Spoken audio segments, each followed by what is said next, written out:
Good evening and welcome to tonight's Board of Zoning Appeals meeting for September the 10th, 2025. Call the roll, please. Kelly Cruz Nicholson, Jeff Cook, Here. Rob Tidrow, Here. Sayward Salazar, Here. Nathan Sheets. Here. If you all would stand and cite the pledge with me, please. Pledge allegiance to the flag of the United States of America, to the republic for which it stands, one nation, under God, indivisible, with liberty and justice for all.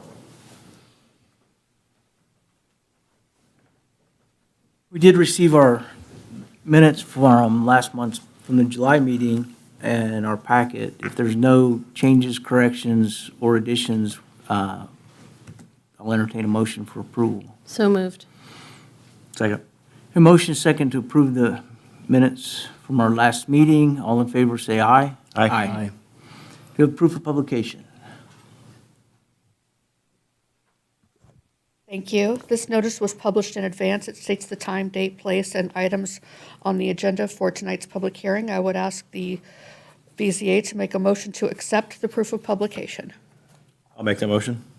Second. Motion and a second to approve proof of publication. All in favor, say aye. Aye.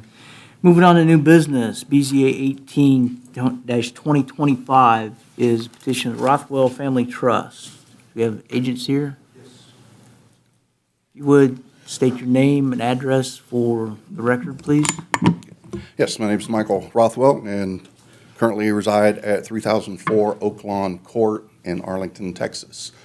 I'm here today to petition for a special exception to allow non-owner occupied short-term rental at our property at 3190 Toddsbury Lane here in Richmond. It's currently zoned as an R2 medium density family residential, and the reason for the special exception request is for us to rent the property out to short-term rentals through VRBO during the times when we're not in town occupying the property ourselves. As I stated, we live in Texas. I have my sister, her family lives in the Chicago, Illinois area, and we occupy the house 6, 8, 10 weeks out of the year, depending on how often we can get up here. But during the times that we're not here, we would like to be able to rent this out to VRBO occupants. And my understanding is this does fall within the definitions of the short-term rental unified development ordinances on page 11 and 35 of the code. And so our request is consistent with the zoning district and Richmond Comprehensive Plan and reasonable and consistent per the zoning of the Code of Indiana 36-1-24-9. In our research, there does not appear to be any potential public safety, moral, or welfare impact different than any other single resident use. The special exception, is in harmony with all the adjacent land uses. The special exception will not alter the characteristics of the district. The property also will not impact other property values. We maintain the property very well. We've done a considerable amount of remodel on the property. So actually the value of the property itself has gone up, which should increase all the other property values around it. So again, the request is just for short-term rental exception. Questions of the petitioner? I don't have any questions. No questions. No questions. I just have one or two. Tell us about the rental process through VRBO. So VRBO is, you go online, you search properties. There are dozens of them actually listed here. If you're searching for Richmond, Indiana, you put your dates and when you want to attend or when you want to stay. And the properties are listed with calendar openings, and people go in and reserve the properties if they are available. The individuals in VRBO typically have to, put in some information that VRBO kind of vets the individuals. And if owners like ourselves, if there are negative remarks on the VRBO, anybody who has stayed in the property, if there are negative marks against them, then those are flagged and notified. So if somebody tried to rent our property, we would see that note that there was an issue or a problem, and then we could determine if we allow them to stay in the property. Thank you. Any other questions? Thank you. Thank you.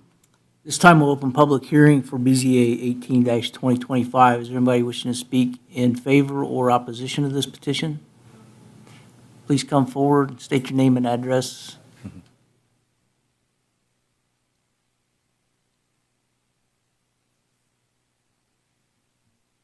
My name is Miriam Voorhees. I live at 3112 Toddsbury Lane.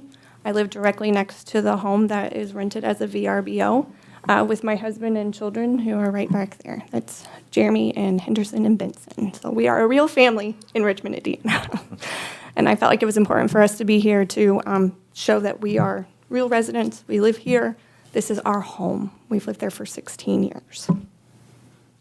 Would you like me to say why I do not think we should continue with that? Yes. First of all, I'd just like to say the Rothwells are wonderful. We think they're amazing. I love what they want to do and have a place where their family can all be together. I wish all families were like that and had a place where they could be together. For a while, it was fine. We really thought it was, a lovely thing they were doing. The people that were renting it were far and few between. It was old ladies going to craft shows, and it was fine. Unfortunately, since last summer to now, we've had 2 incidences where we felt like we were unsafe in our own home. They're written down in my statement. I was threatened and cursed at by people renting the home. They had very noisy pets. My husband encouraged me to, I couldn't sleep for 10 days. Well, I didn't stay for 10 days, but I couldn't sleep for the amount of days I was in my home. Because of where my bedroom is, I could hear all of the ruckus going on. Of course, we go to work where these people are on vacation, and I respect that. They were trying to have a good time, but we were trying to go to work the next day, and our kids were trying to go to school. So my husband encouraged me to go and stay somewhere else, so I did, so that I could sleep and continue to try and have some mental health and perform well at my work and taking care of my children. So that was a 10-day long incident. Unfortunately, it did last that long.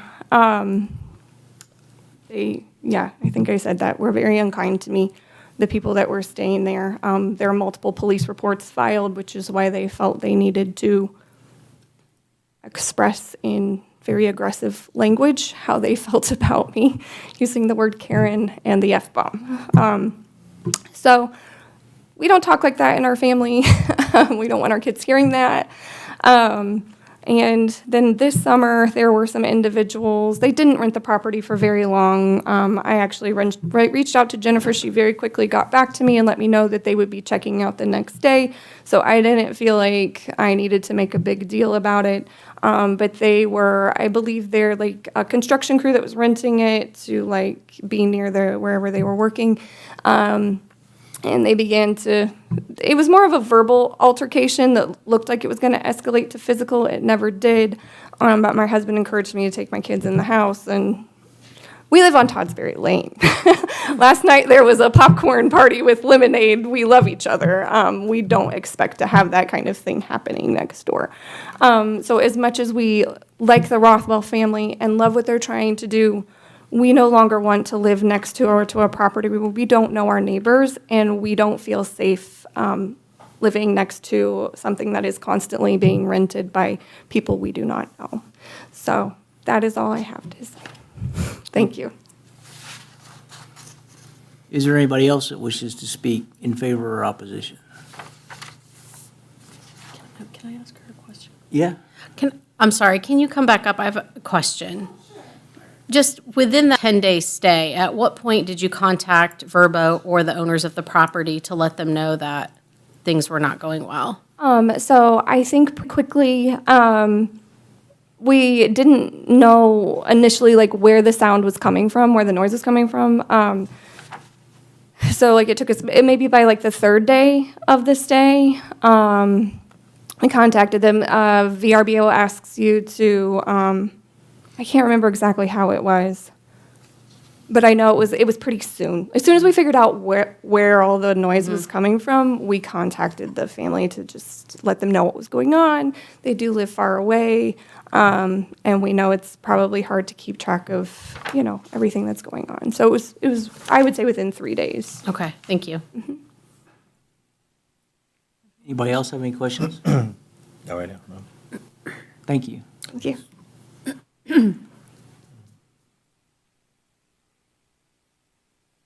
Anybody else? With that, we'll close public hearing, and here's staff report. Thank you, Mr. President. The petition of the Rothwell Family Trust owner Michael and Jennifer Rothwell, agents at 3190 Toddsbury Lane in Richmond, requesting a special exception to allow a non-owner occupied short-term rental to operate in the medium-intensity, single-family residential district. The use is residential single-family. The zoning is R2. Lot size is 17,990.28 square feet, 0.413 acres. The zoning in all directions is R2. The land use is all around is single-family. The variance that they're looking for is non-owner occupied short-term rental, and it is listed as a special exception use that requires the Board of Zoning Appeals approval. The proposed special exception use would allow a non-owner occupied short-term rental to operate on the property.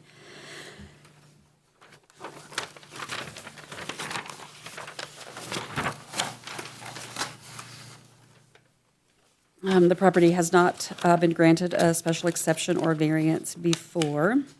The owner and their extended family does intend to occupy the dwelling for roughly 8 to 10 weeks per year. On April 28th, 2025, the public hearing was advertised in the Western Wayne News. On August 28th, 2025, 21 adjacent property owners were notified about the variance and the public hearing by mail. We received 10 letters. Thomas Lee and Darling Lee, 3200 Toddsbury Lane, in favor. M. Steens, J. Drexler, 3205 Toddsbury Lane, in favor. Barbara Neal, 3200 Geraldine Lane, opposed. Timothy G. Orr,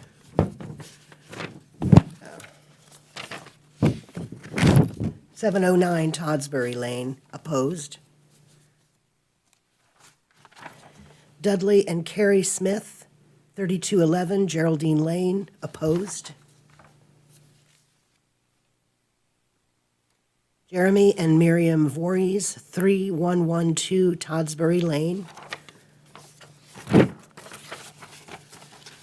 We have lived on Toddsbury Lane for 16 years. We love our home and our neighborhood. We could never have imagined wanting to move until a few years ago when the home next door became a VRBO, rental property. Since that time, we have had an influx of constant strangers living next to us. We have 2 children and do not appreciate not knowing who we're living next to. Last summer, we had to call the police several times due to noisy dogs on the property. When we asked the renters to quiet the pets, they laughed at us and called us names. The Rothwells sent them an email, but they completed their 10-day stay. The renters continued to be rude and hateful throughout the stay. In July 2025, other renters began to have a loud verbal altercation that appeared to be escalating to a near physical altercation. We chose to live in a nice and quiet neighborhood to avoid such behavior. We no longer wish to live next door to a VRBO. This has gone on too long, and we are respectfully requesting that the City of Richmond not approve special permit for this property to be used as a VRBO. Thank you. Gail Luckett, 3210 Toddsbury Lane, opposed. I feel privileged to have lived on Toddsbury Lane for 25 years. Our reason for choosing this location was the lovely neighborhood with residents who were responsible for the quiet atmosphere, respectful and friendly to each other. My opinion from past experience is that once a variance such as this one is accepted, it will open the door for future change requests for similar reasons. Therefore, I am not in favor of this petition. Also, since we have experienced a problem already, I would hate to see us have more problems. Carol Coleman, 700 Toddsbury Lane, opposed.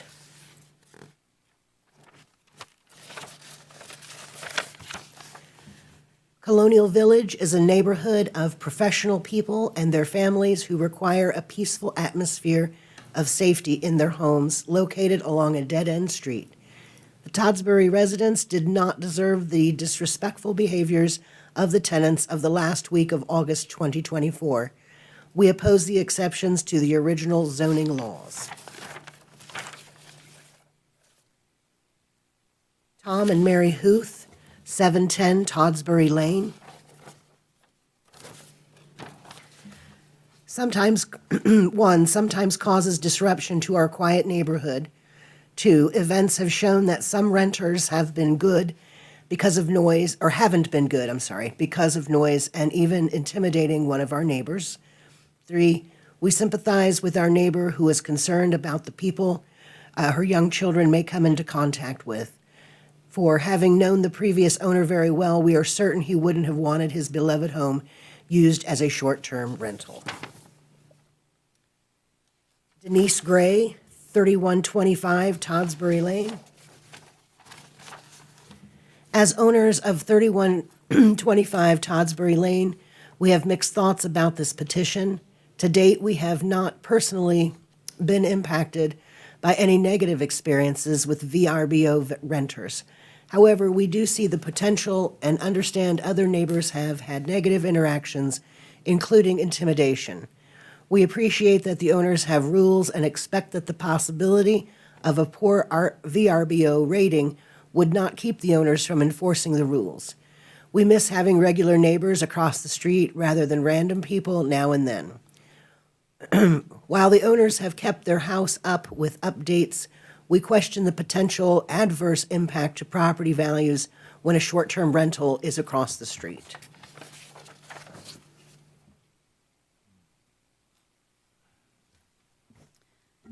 The planning staff consulted with all city departments and utilities to determine any objections based on the public health and safety, and no health and safety objections were raised.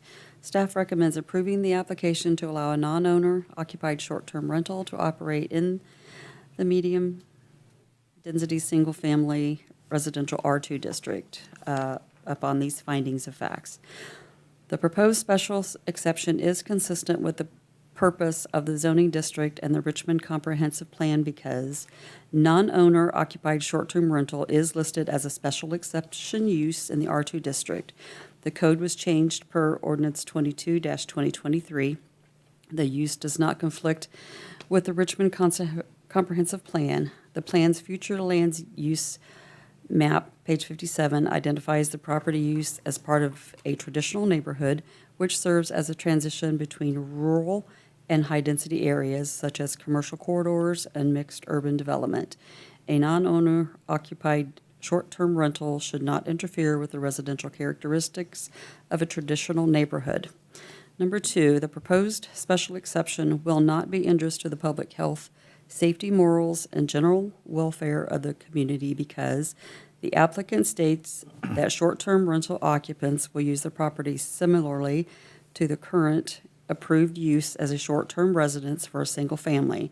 As such, the property will be subject to the same nuisance regulations as every other residential use as outlined in Article 5.67 of the UDO.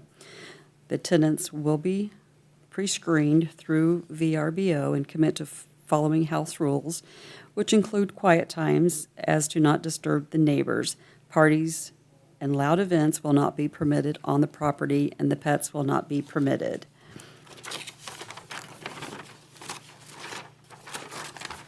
Number 3, the proposed special exception is in harmony with all adjacent land uses because The short-term rental occupants will use the property similarly to the current approved use as a residence for a single family while attending college graduations, school or family reunions, or vacationing. Number 4, the proposed special exception will not alter the character of the district because, as with the previous criterion, the proposed use must remain consistent with R2 zoning, which includes non-owner occupied short-term rentals as a special exception use. The property is still required to adhere to R2 development standards. There appear to be minimal or no impact on the character of the district. Number 5, the special exception will not adversely impact property value because the impact of a non-owner occupied short-term rental should have minimal effect on the surrounding community. And I would be happy to answer questions. Questions of staff? I don't have any questions for staff. I have a question, Mr. President. Please. In the departmental review section, there's a point here about no health and safety objections were raised, but the person that came up and talked indicated there was police reports done. Would that be noted here if there was? We if it didn't was- know about it. You didn't at know that about time, it? no. Because that department did not raise? They didn't let us know. Okay. Would that show up normally if, I mean, Yeah. in this situation? If I mean, if there was a safety concern? I Because that's think- what we're looking at here, is no health and safety objections were raised. It seems like that would be a safety concern I would- if they had issues and it was reported. But- We would hope that they would have let us know, but they did not. Okay, It might be a short time frame, but petitioners and anybody really could submit public records requests for those types of police reports if they would have wanted to have submitted them proactively to infrastructure and development. who should do that? Any member of the public, so it could be Okay. the petitioner, it could be neighbors, it could be anybody. Again, it is a bit of a short time frame, but Okay. that is another reason why we have these verbal statements to kind of let us know what's going on. Okay, And we do send out emails to all, at RPD and RPNL and, everyone. And, they usually do not come to our tech review, so. okay. Okay. So,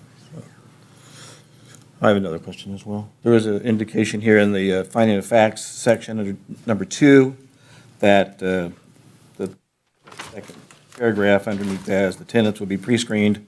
And then at the end it said parties and loud events will not be permitted on the property and pets will not be permitted. It also sounded like there was some pets there, some animals that were part of the short-term lease or rental.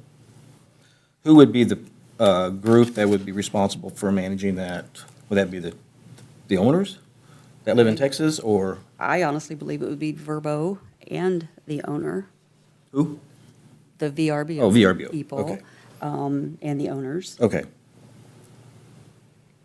if they would answer truthfully, okay, sure. Okay. That's all the questions I have. Thank you. You ask all my questions. Oh, I have no further questions. I have a question for the petitioner. Please, if you would, come back up. Yeah. So I'm just concerned and curious about, what does happen when there is a complaint and it is disrupting the neighborhood? What tools do you have, or does Verbo have to say to somebody, one, you have animals there, you're not supposed to have animals. 2, you're being loud, you're not supposed to be loud. So, yeah, if those things are violated, then we ask them to vacate the property. Now, if I can address the situation with the pets, we don't allow pets in the house, and we're never going to have pets on this property ever again because we kind of learned our lesson. But this individual, they've stayed at many VRBOs. They own a hunting and they train coon dogs. Oh. So they are asking, we have a detached garage on the property. They ask if the dogs are kenneled, can we keep them in the kennels in the garage?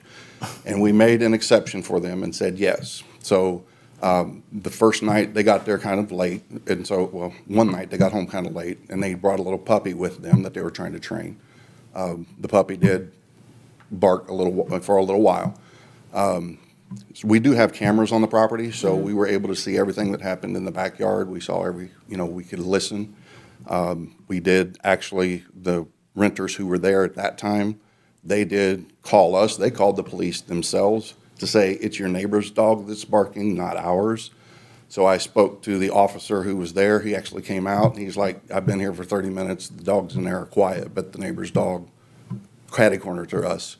Apparently, they have a German Shepherd or something. I don't know what type of dog they have, but it was barking quite a bit. So I don't know if he smelled the other dogs that were on our premises. But we were, told by the police that they're not breaking any noise violations here. Okay. So, but yeah, we made a special exception for that family to come up. But again, because we are very sorry that, Miriam and their family went through what they did. And so, obviously we'll never allow pets there again. We tried to be nice to people and we got burned for it. Yeah. All right, thank you. Can I ask just one more technical question to that end? So in the recourse of, a disruptive short-term tenant, can you talk me through that again, like just how that happens, especially if you give them notice that they need to leave and they don't leave?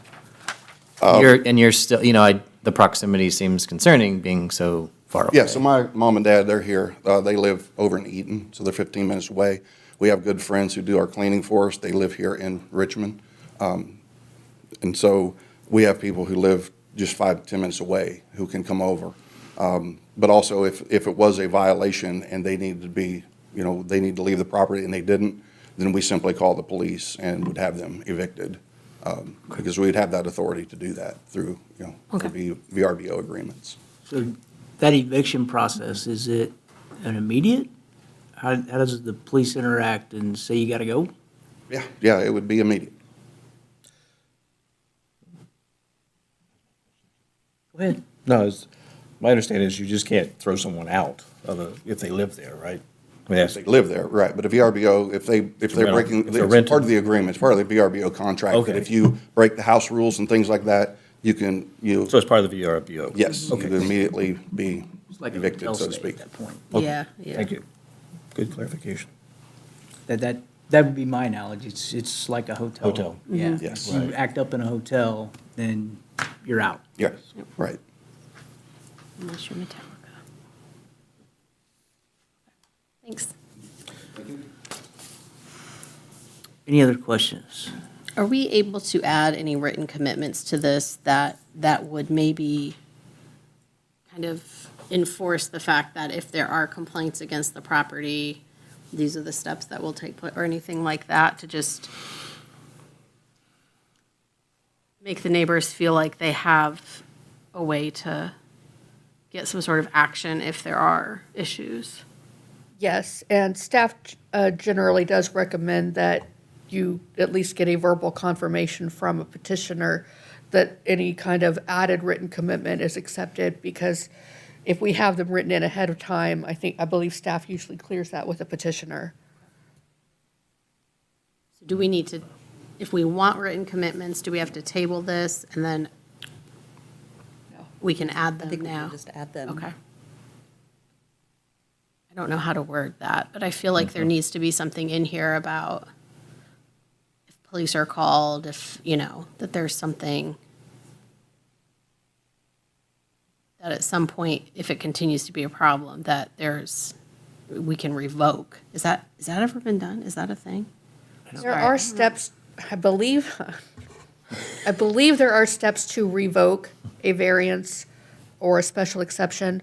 I have not studied that in a few years. I guess they did point out, it wasn't written into this, or it wasn't read into the staff report, but there are automatically nuisance characteristics that anybody would have to follow. Like, even if you just have a house sitter for a week while you're on your own vacation, and that person comes over and starts creating a nuisance, that's going to apply to anybody, whether this is a rental or not. So could we put something in there that says that Verbo and/or the owner would respond to complaints within X number of hours or something like that? Is that, I don't know how we would enforce that. I don't know how we'd Yeah. enforce it either. Yeah, I don't know. I don't know if it's, I don't know how we would enforce it. yeah. Go back to some previous petitions, and I asked the same question with those. If this was not a short-term rental, but they chose to rent or lease this property out for whatever term, we wouldn't be here tonight, Correct. because that would be in line with UDO that they could have a rental property there. Yeah. The reason we're here tonight and the variance is for the short-term piece of this. There are separate Indiana state law, and I'll be blunt, I haven't read them in a couple of years, but there are state laws determining how VRBO, and I can't remember the other one, Airbnb. Airbnb, how they're regulated. And then go ahead, Dustin. I was just going to add that if it's an owner-occupied short-term rental, in Indiana, that's permitted by right. right. So we can't, if they were living in the house and renting it out, that's not something we would be able to regulate. It's only non-owner occupied short-term rentals that are, can be regulated. I have another question. Is this the first time this is coming to the BZA? No. It's not, No, okay. Yeah. So this, okay, Yeah. at least 2 other times. okay. Any other questions? I'm good. Nope. With that, I'll entertain a motion. Make a motion to approve BZA 18-2025 based on the finding of fact and no written commitments. I'll second. A motion and a second to approve BZA 18-2025 based on the finding of facts and no written commitments. Call the roll, please. Jeff Cook, No. Rob Tidrow, No. Sayward Salazar, Aye. Nathan Sheets. Aye. Sorry. Motion fails. Motion Sorry. fails, but there is, what's the next steps? Next step would either be wait until we have a 5-person board, or reframe it with commitments, or move to deny it, or hold discussion and see if anybody can change the other one's mind. Possibly based off any commitments. So at this point in time, the petition is denied.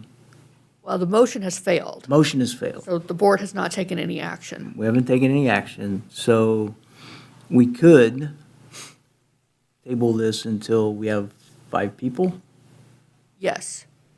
and rehear this. Now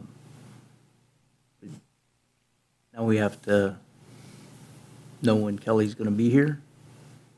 We do have an alternate now. We do have an It alternate. makes it more likely that we could have a 5-person We board. could table this till next month's hearing and have another go at it. Mr. Rothwell actually lives in Texas, and he actually flew in for this meeting, and that means he would have to come back for the next meeting in October, next We month. set up Zoom. Do you have? Okay, okay. I'd be fine with that, if that's allowed. So we need a motion. Oh, sorry. Make a motion that we table BZA 18-2025. Second. So a motion and a second to table BZA 18-2025 and till next month. Yeah. Until next month. All in favor? No, we got to call the roll on that, don't we? Because it's a table. Jeff Cook, Yes. Rob Tidrow, Aye. Sayward Salazar, Yes. Nathan Sheets. Aye.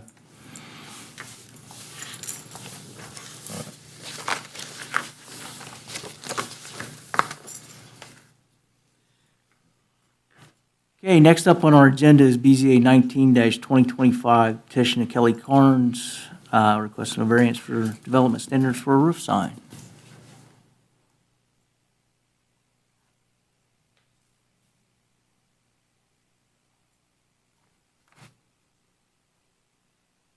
If you would, sir, state your name and address for the record. Kelly Carnes, 1525 Pheasant Run, Richmond. Thank you. Tell us about your petition. I'm requesting a permit for, to update the sign on my business property. Tell us a little bit about that update. The sign I have up there, I got in 1980, and it looks like a 45-year-old sign. So Kawasaki, I'm the franchise holder for Kawasaki, and they put a lot of pressure on me to update the sign to match national image of other dealers. So I bought this sign, and I didn't realize there'd be any problem getting a permit to put it up, but it cost like $5,000. And so I got the sign in, went to get a permit, and learned that I guess the rules have been changed that no longer allow rooftop signs, and which I had one kind of grandfathered in, but basically they said I couldn't change it. So that's what I'm hoping to do, because I have this sign sitting in my storage building, and I told my wife if I didn't get permission to use it, I was going to put it in our dining room, and she's not real happy with it. She's not happy with that? So the new sign's actually bigger too, right? It's a little bigger. I didn't get up and measure the existing one. I did measure the new one. The new one is 4 by 18. I think the old one is, I think it's 3 by 15, but I did not get up and measure it to say for sure. And you've already purchased the sign? Yes.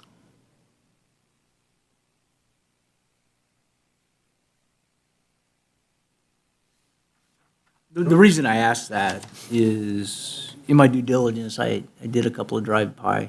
Not that I didn't know where you were at. And I apologize if I call him Kelly, because I've known Kelly for a minute. But Mr. Carnes, you've got a unique property with no front yard, but you got great views north and southbound of your north elevation, south elevation.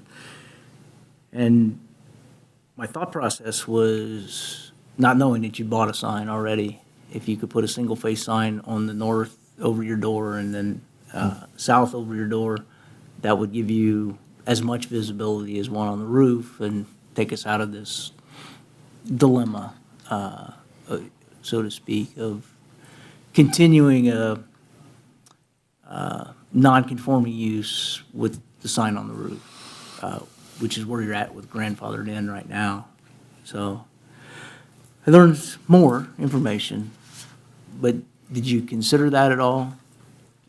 Well, partly, of course, the 27 goes south up to the new bridge and goes north up past the old hospital. So my building's not necessarily in a valley, but it's in a little bit of a hole where visibility would be greatly compromised to try and put something on the side of the building. And on the north side, there are evergreen trees that are at least 20 feet tall, and there'd be no visibility on the north side. So the only reasonable option would be to put it on the front of the building, but it just wouldn't, visibility would be greatly compromised. And it would take a new sign of some type, which is the one they made me buy is a double-sided sign. Can you tell me a little bit about that requirement? You say that they required you to buy a new sign, and did they consult about the options, I guess, as Jeff is describing? Well, it's mostly about the look of the sign. The one I have is red and white, and it was clear back from like the 70s. I got it from Chuck Wellings when he had it, Kawasaki many years ago. And the new one is black with 3 green stripes, so it's much more attractive. But somebody at Kawasaki decided that's the look they wanted nationally, for their dealers, and a lot of their advertising has that look, and apparel, they have apparel with 3 green lines, and it's just kind of the current look. So somebody out in California makes the decision, hey, we want our dealers to do this, and they have the ability to put pressure on us to comply. That happens a lot in Yeah. retail with rebranding and Sure. relooks and that kind of stuff. If McDonald's wants you to have golden arches, they better be yellow. They better be arches, right? You don't even need the words, right? Yeah. Any other questions, the petitioner? I don't have any questions. No? Thank you. Thank you for your time. With that, we'll open it up to public hearing. Anybody wishing to speak in favor or opposition?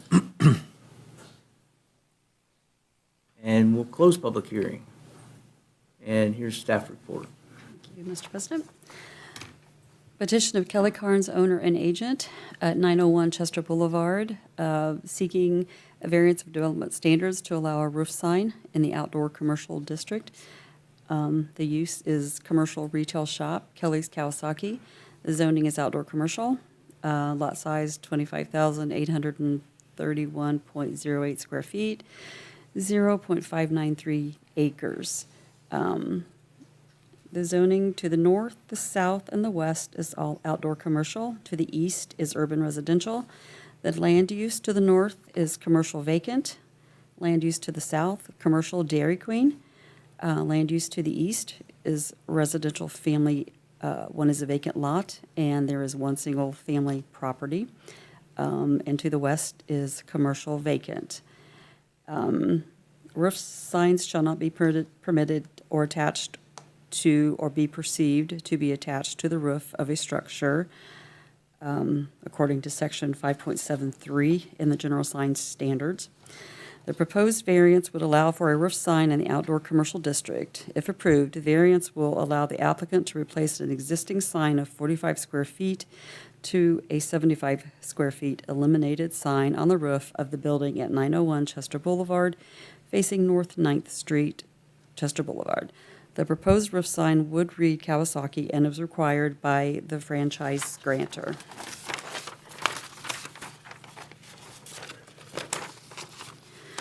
So the property was platted in 1860. The structure at 901 Chester Boulevard was built in 1974 as a mixed-use commercial building. Kelly Carnes began renting the property in 1977, operating it as Suzuki motorcycle dealership, and later purchased the building in 2004. The Kawasaki and Yamaha franchises were acquired in 1980, at which point the Kawasaki roof sign was included and already in place. The Suzuki and Yamaha franchises were terminated in 1997, and their respective signs were removed. The Kawasaki sign remained, and in Beacon's historical imagery confirms its presence on the roof since 1980. Kawasaki required the owner, Kelly Carnes, to purchase an updated sign to have a consistent look nationally among dealers. The property has never been granted a variance. On October 28, 2025, 26 adjacent property owners were notified about the variance and public hearing by mail. On August 27th, the public hearing was advertised in Western Wayne News. We received one letter, J. Roderick Weiss, in favor. The planning staff consulted with all city departments and utilities to determine any objections based on public health and safety, and no other objections were raised. Staff recommends approving the application to allow a roof sign in the outdoor commercial district. Upon these findings of facts, number one, the approval of the variance will not be injurious to the public health, safety, morals, and general welfare of the community because the proposed roof sign will serve as necessary wayfinding for nearby residents and visitors looking to visit the property. The proposed roof sign's total area, 72 square feet, is deemed an appropriate request for the property's outdoor commercial zoning district and will not be injurious to the public health, safety, morals, and general welfare of the community.